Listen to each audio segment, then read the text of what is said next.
You didn't just watch a routine announcement about a change in royal duties.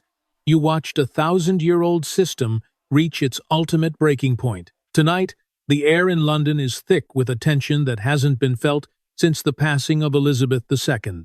A king and his heir stood side by side, their faces etched with the weight of a secret that was never meant to leave the high altar of Westminster Abbey. This isn't just about King Charles stepping back.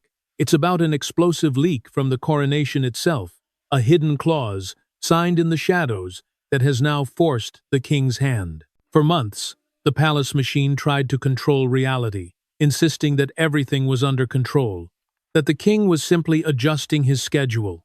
But you don't keep a future king in the wings for nothing. The mask has finally dropped. The leak, which surfaced from a high-level whistleblower within the Royal Legal Office, suggests that Charles signed a contingency Regency document during his own anointing, a silent admission that his reign might be shorter than the world was led to believe. I've watched this pattern in every fragile institution that is more afraid of a truth than a scandal. The silence in the palace for the last few weeks wasn't about recovery or privacy. It was about panic management. While the public was fed polished narratives about unity, a war was raging behind closed doors regarding who truly holds the keys to the monarchy's survival. Charles's confirmation of William's regency is a confession, a desperate act to save the bloodline before the whispers of the Coronation Secret tear the institution apart from the inside. In this first part of our deep dive, we are going to look at that leaked document. What was in those files that were marked for the sake of the crown? Why did Charles choose this exact moment to hand over the reins, effectively making William the acting king in all but name? The monarchy doesn't just manage feelings, it manages perception. And tonight, that perception has been shattered by a truth that was dragged out at the last possible moment. The day the palace dropped its guard has arrived, and for William, the weight of the Iron Crown has never felt more real. If a king has to overrule his entire court just to tell the truth about his capacity to rule, then we are no longer looking at a fairy tale, we are looking at a constitutional revolution. You cannot understand the future of the monarchy without understanding the brutal nature of this specific crisis. What was just leaked isn't a routine medical summary. It is a death memorandum signed in the most sacred moment of the coronation. Imagine this. While the eyes of the world were fixed on the golden glow of the St. Edward's crown, in a shadowed corner of the Royal Legal Office, a contingency power transfer document was being finalized. This document didn't just outline a plan. It mandated an invisible shift of authority if the king became unable to fulfill his constitutional duties. Why now? Why is this truth being dragged into the light at the most sensitive moment imaginable? The palace machine has spent months trying to hang beautiful paintings over a house with crumbling walls. They tried to feed us a narrative of stability, but the king's illness has become the moment the backstage curtain was ripped away. This leaked memo, what insiders are calling Charles's Plan B, reveals that the king's health was never as stable as the PR machine led us to believe. It shows a system on the brink, where a king was forced to admit his own fragility before the cold algorithms of power could even adjust. The internal war isn't just about clinical charts or medical data. It is a battle between privacy used as a shield and the public's right to know the truth about a tax-funded institution. William is no longer just an heir in waiting. He has become the regent king in all but name, holding the most vital gears of a palace clock that is slowly grinding to a halt. Charles chose to break the image-first mindset to face reality. But the cost is the complete disintegration of trust in an invincible monarchy. The whispers from within the palace walls have now turned into a roar on every social platform. People are asking, who knew what, and when did they know it? This wasn't a voluntary act of transparency. This was a truth extracted at the very last second, when there was no other choice left. When a system relies so heavily on humanizing an institution, the physical collapse of the leader isn't just a personal tragedy. It is an existential survival test for the crown itself. William is no longer just a prince. He is now a man, standing in the longest shadow ever cast by the British crown. To the public, he represents continuity and strength. But behind closed doors, he is navigating a minefield of ancient protocols and modern betrayal. The confirmation of his regency isn't a promotion, it's a battlefield commission. As the Shadow King, William must now execute the powers of the sovereign while his father still holds the title, a precarious balancing act that has turned Kensington Palace into a command center and Buckingham Palace into a fortress of silence. But the real story isn't just about William's ascent, it's about the silent resistance rising from the palace's old guard. There are those within the institution who view this regency not as a necessity, but as a coup. These traditionalists, who have spent decades protecting the mystique of the monarchy, are terrified that William's drive for transparency will dismantle the very walls that keep them in power. They aren't fighting with weapons. They are fighting with delays, withheld briefings, and strategically placed leaks designed to make the transition as chaotic as possible. The Coronation Secret leak was the first shot fired in this internal war. It proved that the inner circle is compromised. William knows that to lead effectively, he must first purge the system of those more loyal to the machine than to the family. He is facing a devastating personal dilemma: how to honor his father's legacy while effectively dismantling the secrecy that Charles allowed to flourish. Every meeting he chairs, every document he signs, is being watched by eyes that don't want him to succeed. You can feel the shift in the air when William enters a room now. It's no longer the warmth of a popular prince. It's the cold, hard gravity of a man who knows he is the only thing standing between the monarchy and total irrelevance. The Regency Act might give him the legal authority, but it cannot give him the trust of a court that is still reeling from the exposure of its own lies. In this part of the unraveling, we see a future king who is forced to realize that his greatest enemies aren't the tabloids or the protesters outside the gates. They are the people currently bowing to him in the hallways. In every institution of absolute power, the most dangerous enemy is never the one holding a protest sign outside the gates. It is the person holding the keys to the most classified filing cabinets. The Coronation Secret leak wasn't just a technical glitch or a media mishap. It was a dagger driven straight into the heart of the monarchy's ultimate currency: trust. When the memorandum regarding William's regency was unleashed, it didn't just reveal a constitutional truth, it revealed that the walls of the palace have become porous. This whistleblower is no mere intern or disgruntled staffer. They are a ghost within the royal legal office. Someone with a security clearance high enough to access documents intended only for the eyes of the king and the attorney general. Why would someone who has spent a lifetime serving the crown choose to betray it? The answer likely isn't found in a bank account, but in a profound moral crisis. This whistleblower, according to deep state intelligence within royal circles, believed that the public was being systematically deceived about Charles's true capacity to reign. While the palace operated its propaganda machine to mask the king's physical decline, the whistleblower chose to throw a truth bomb to force the system into transparency. But truth always comes with a devastating price. Immediately following the confirmation of the regency, a silent purge began within the halls of power. Shredders at Clarence House are reported to be working at full capacity. Intense cybersecurity sweeps, the seizure of private mobile devices, and hours of grueling loyalty interviews have turned the once dignified atmosphere of the palace into a prison of suspicion. William, standing on the threshold of ultimate power, now faces a chilling reality. He cannot even trust those who bow the lowest before him. The presence of this whistleblower has created a domino effect of doubt. If a document as sacred as the Coronation Memorandum can be leaked, what else is lurking in the shadows? Is it the truth about Princess Kate's actual recovery timeline? Is it the secret financial settlements with Harry? Or perhaps the hidden clauses in the late Queen's final will?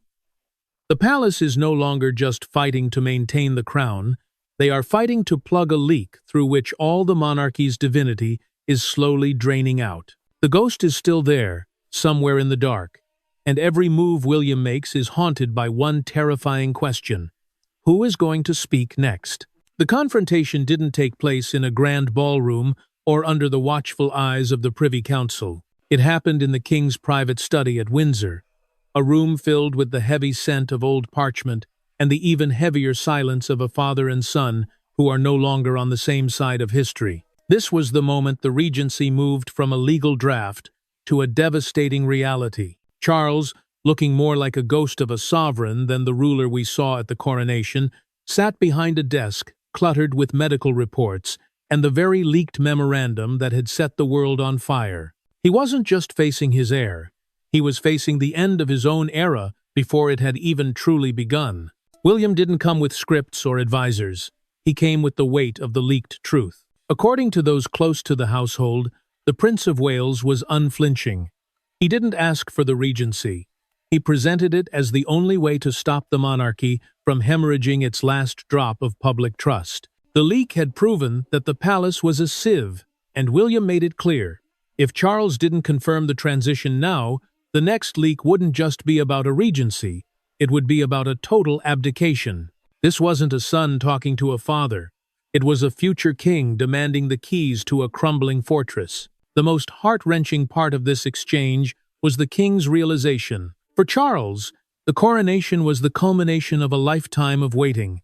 Yet here he was, barely a year later, being told that his grip on the scepter was too weak to hold. He reportedly looked at the secret clause he had signed in the Abbey, the document that was supposed to be his safety net, and realized it had become his cage. He had hoped to reign in his own right, to leave a legacy of his own making. But the machine and his own declining health had made that impossible. The surrender was quiet, marked only by the slow, trembling signature on the formal declaration of William's acting authority. But why did Charles finally buckle? It wasn't just the leak. It was the realization that William had the support of the one person Charles couldn't afford to lose, Catherine. With her strength and the public's unwavering devotion to her, William held a hand of cards that Charles simply couldn't beat. As the king signed the papers, the power didn't just shift offices, it shifted generations. The air in that room changed. William didn't walk out with a smile of victory. He walked out with the grim expression of a man who had just inherited a war. Charles remained in the shadows of his study, a king in title, while the Shadow King stepped into the light to face a nation that was still reeling from the shock. The confirmation of William's regency is more than just a constitutional shift. For Queen Camilla, it is a devastating blow to the influence she has spent decades meticulously building. While the public is presented with a facade of a family united in crisis, the reality inside Clarence House is an atmosphere of scorching resentment. Camilla, known for her steel-trap composure, is reportedly livid. She understands that once William holds the scepter, the transparency he has promised will act as a wildfire, sweeping away the privileges and the intricate web of shadow power that she and those loyal to Charles have carefully maintained. But Camilla is not standing alone. A silent alliance is forming between her and the old guard courtiers, men and secretaries who view William's early ascent not as a necessity, but as a cultural coup. These are the individuals who have spent their lives protecting the mystique of the monarchy, and they are terrified. They don't see William's new Transparency Commission as progress. They see it as the demolition of the very walls that keep them relevant. This resistance isn't loud or public.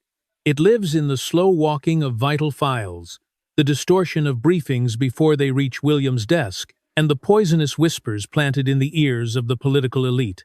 Why did the Coronation Secret leak send such a shockwave through Camilla's camp? Because it established a dangerous precedent. If the king can be forced to be honest about his capacity, what stops William from digging deeper? What stops him from auditing the black hole sovereign funds or investigating the secret settlements of the past? The war has shifted from a question of who reigns to a battle for who controls the truth. Camilla knows that if William succeeds in sanitizing the palace machine, she will be reduced to a hollow symbol, sidelined in a new era that has no room for the machinations of the past. The tension has reached a breaking point, with rumors of a counter-resistance document being drafted by Camilla's inner circle of advisors.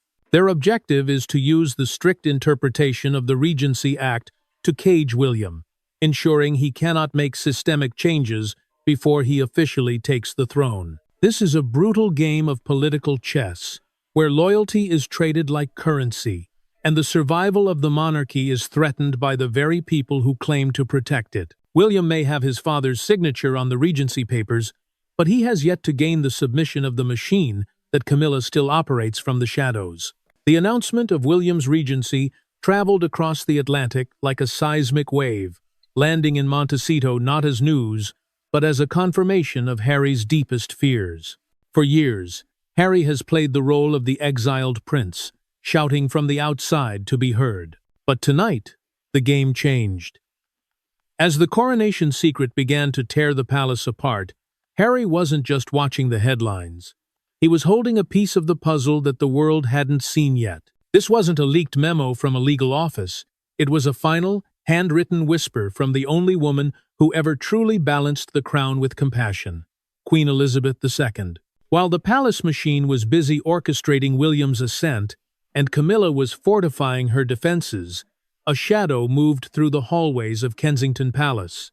Princess Anne, the silent guardian of the monarchy's most uncomfortable truths, had finally decided the time was right. She had held an envelope for years, entrusted to her by the late Queen with strict instructions. Its contents?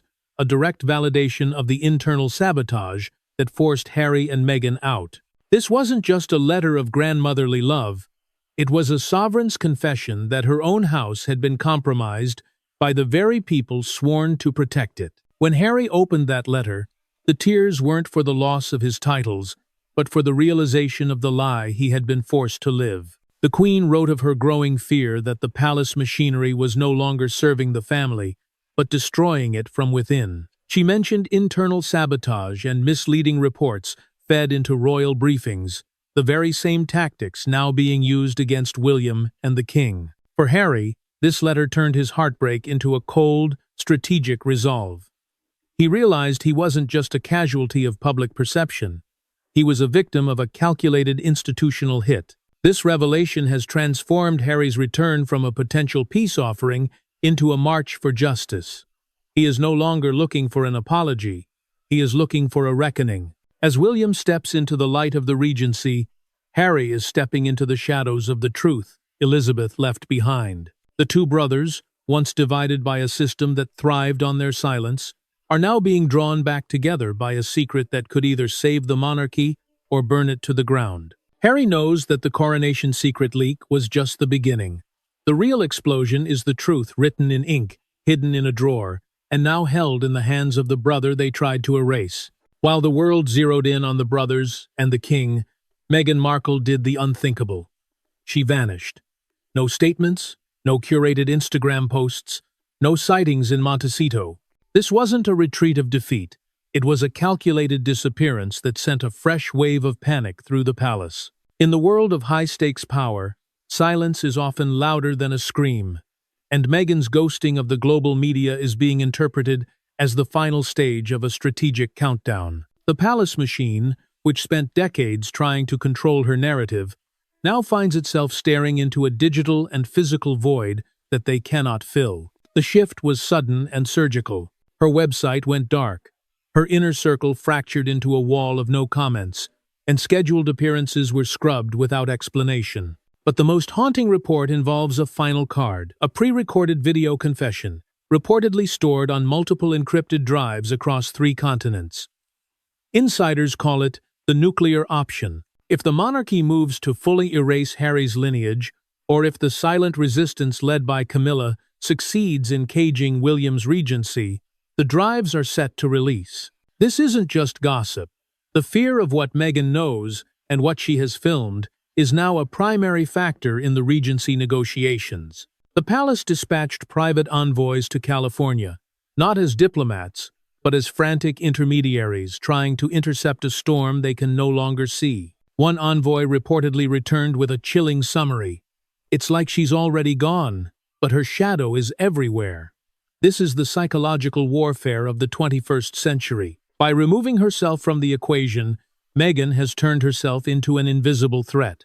She has forced the monarchy to realize that their old tactics of briefing against someone only work if that person is there to hit. Now, they are punching at ghosts, and every swing makes the institution look more desperate. As Harry prepares his final march into the heart of the palace, he does so knowing that Meghan is his ultimate insurance policy. Her silence is the ticking clock that William, Charles, and the old guard can hear through the thick stone walls of Windsor. They aren't just negotiating a regency anymore. They are negotiating terms of a ceasefire with a woman who has proven she is willing to burn the script to protect her truth. The Coronation Secret leak was the spark, but Meghan's missing presence is the fuel that could turn this constitutional crisis into a total institutional meltdown. When Harry's plane touched down on UK soil, it wasn't a family visit. It was a military-grade operation for justice. While William was occupied with the legalities of the Regency, Harry marched straight into the eye of the storm. A face-to-face confrontation with King Charles inside a soundproof room at Windsor Castle. This was the moment every vow of silence was officially shattered. Harry didn't come to apologize. He came with a dossier in his hand and the fire of raw betrayal in his eyes. He demanded an answer to the one question the palace had spent years dodging.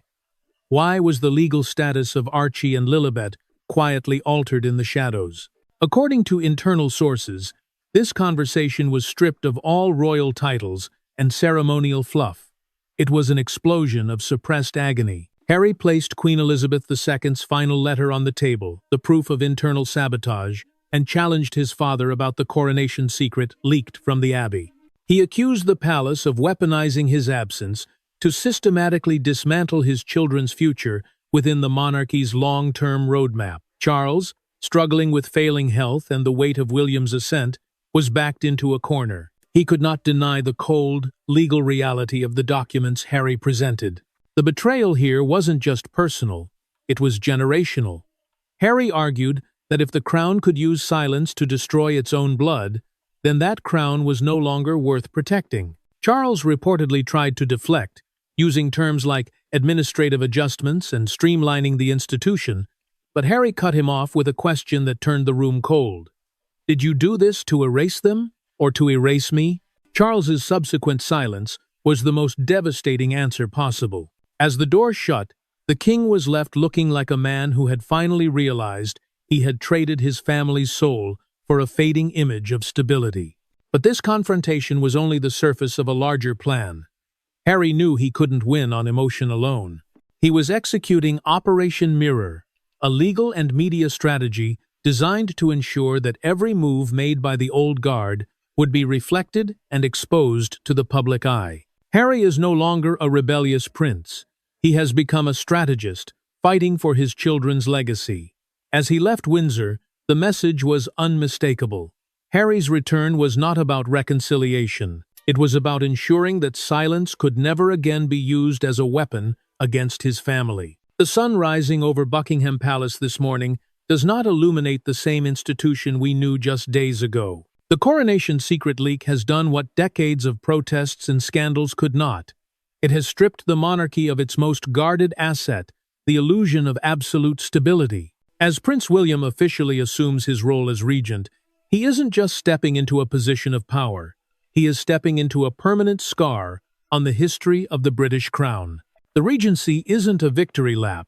It is a salvage operation for a dynasty that nearly choked on its own secrets. The confirmation of William's authority marks the end of the old guard's monopoly on the truth and the beginning of a cold, transparent era where every royal heartbeat is now public property. William's first act as regent has been a surgical strike against the palace machine. The formation of the Transparency Commission is already sending shockwaves through the halls of power, as decades of hidden files are being prepared for audit. But the cost of this clarity is devastating. King Charles remains a sovereign in name, but a shadow in reality, his legacy forever tied to the leak that forced his hand.